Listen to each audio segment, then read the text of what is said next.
everyone, welcome back to my channel. If you're new here, my name is Naz and I am a first-year medical student. At the start of first year, I faced some struggles with finding reliable online resources that I could use to supplement my first year.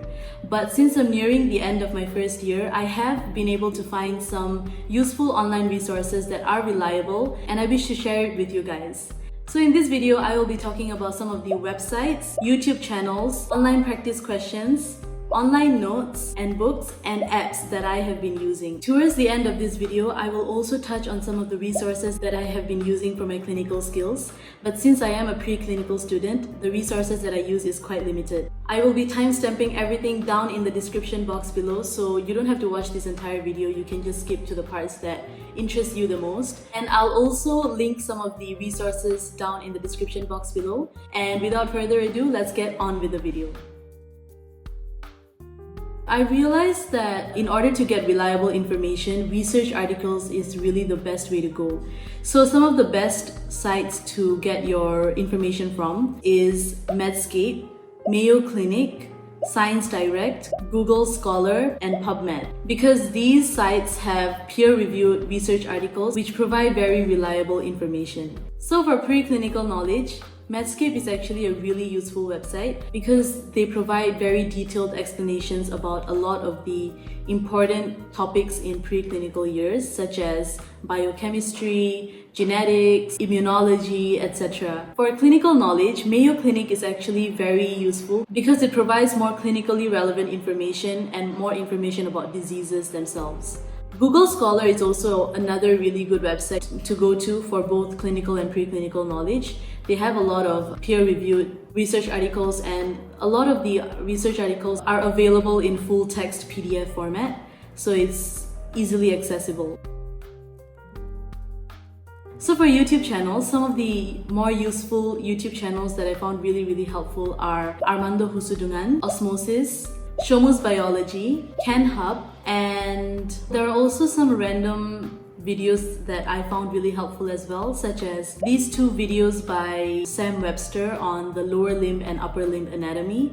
I really liked the way that he explained everything and he made it really simple and clear to understand. And I also really like his humor, so it made anatomy a lot more enjoyable to learn as well. There was also another YouTube video that I found really helpful for learning the upper limb anatomy, and if I'm not wrong, that was titled Easy Way to Learn Arm Muscles, where a professor was explaining the arm muscles in a lab setting, if I'm not wrong, and he, like, within 10 minutes he explained like the entire forearm and hand muscles, and it was really, like, it made my life so much easier, the way that he explained it. So I really recommend, if you are struggling with upper limb anatomy, then I really recommend that you watch his video. Alright, as for online practice questions, in medical school, practice questions are really important to keep our knowledge in check. It's really important for active recall as well. So some of the practice questions online that I found really useful and that are also free is from this website called Past Medicine. They actually have timed practice questions that you can do, and you can even customize the quizzes that you want to take. You can customize the number of questions that you want, the topics that you want to be tested on. Another website that I found really helpful is Lecturio. They have a huge bank of practice questions that you can use, and you can customize what you want to include in your practice questions and the length of the quiz that you want to take. So what I really like about Lecturio is that they have questions and they have like a lot of video lectures that you can watch. And these lectures are broken down. So within a topic, there are multiple short videos that you can watch. And I like how it's not like very long because my attention span isn't that long. So the fact that these are like bite-sized videos really make it easier for me. And at the end of every video, there are also like a few questions that they'll ask you based on the video that you just watched. So that kind of like motivates you to pay attention during the video. So Lecturio actually utilizes the concept of active recall and spaced repetition. So the questions that you get wrong, they test it more frequently, and the questions that you got right, they'll give you a bigger gap between each time that they quiz you about it. So I really like this aspect of freedom that both Lecturio and Past Medicine has.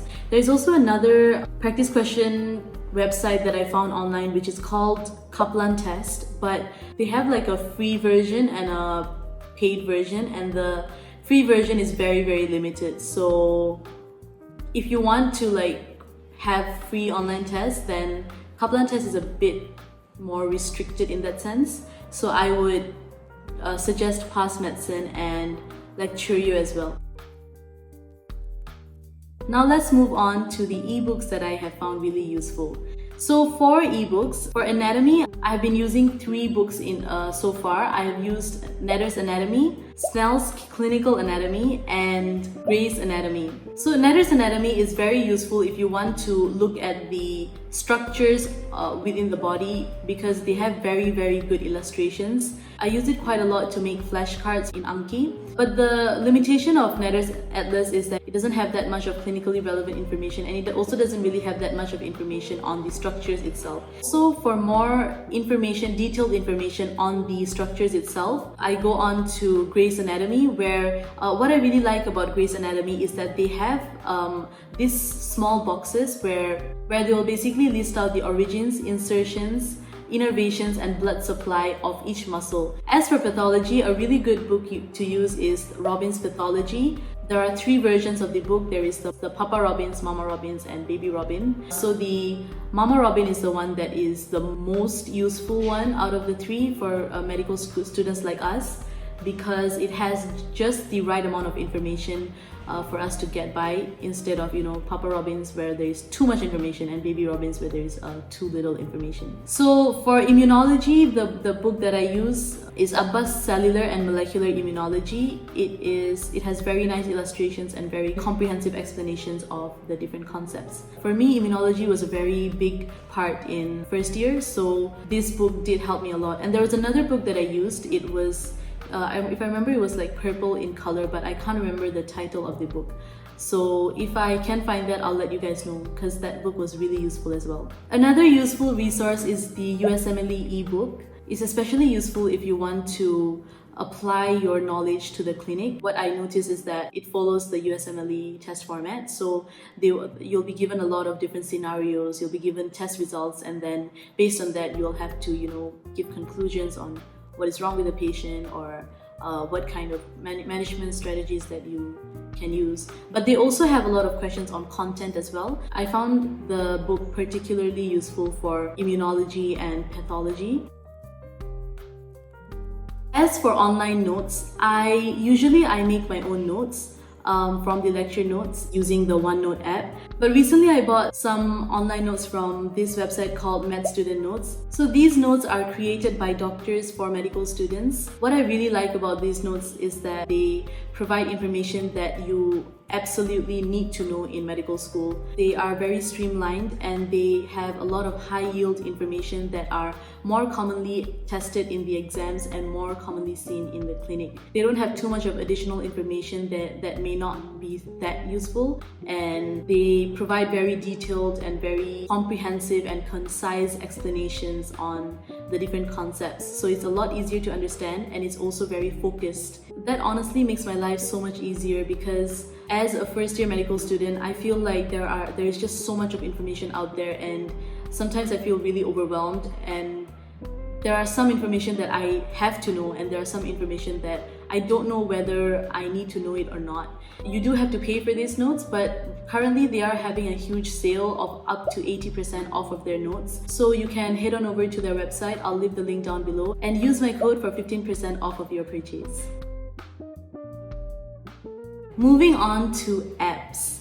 So, okay, let me just check my phone for the apps that I have been using. Alright, so the apps that I have been using are Medscape, Hippocrates, Teach Me Anatomy, Clinical Skills, and Anki app. The app that I have been using the most frequently is the Anki app, because I make a lot of flashcards using that, and I find it really helpful for active recall and spaced repetition. Another app that I find really useful is the Medscape app. So this app, I did talk about Medscape earlier, but what I really like about the Medscape app is that they will update you on recent medical news.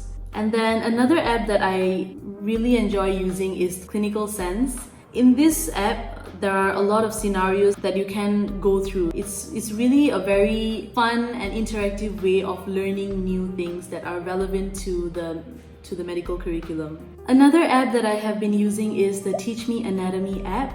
As the name suggests, it's really useful if you want to learn anatomy. So you basically just browse by the region that you want to learn.